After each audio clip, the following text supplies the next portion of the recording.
Pretty much everybody agreed the big story from Friday and over the weekend was a new recording of Donald Trump addressing his role in the January 6th insurrection. It's a short clip, but there's a lot to break down in it. Let's take them one at a time. We start with CNN's Aaron Burnett.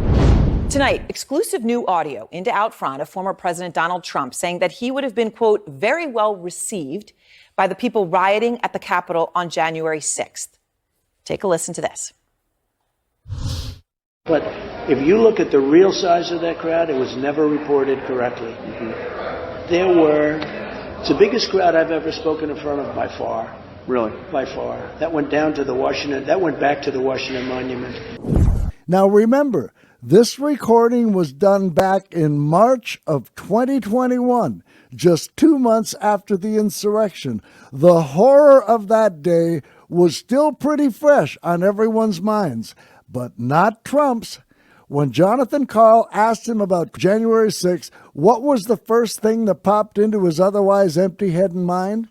What's the first element of his shallow, pathetically needy wretch that manifested itself? Him and his massive yet fragile ego, the size of the crowd. Not that the Capitol was attacked. Not that his brain-dead MAGA cult base attempted a coup on his behalf. Certainly not that one of his brain-dead MAGA cult base, Ashley Babbitt, was shot and killed. Not that 140 of the men in blue he lies and says he supports were injured. Not that 5 police officers died as a result of that attack. Nope. For Trump, it was the crowd size. A real leader's first reaction to the January 6th attack would be the January 6th attack. Not Trump. With him, it's the size of the crowd. How many people came to see him and all his feverishly imagined pomp and glory? So he told Jonathan Karl that not only could he have stopped the insurrection, but that he wanted to stop it. Now, the first part of that statement is true. In fact, he was the only one who could have stopped it. But as for him wanting to stop it or even considering stopping it, that's a lie. We know that he absolutely did not want to go back and stop it once the attack had started, nor even issue a statement or tweet telling his rioters to stop.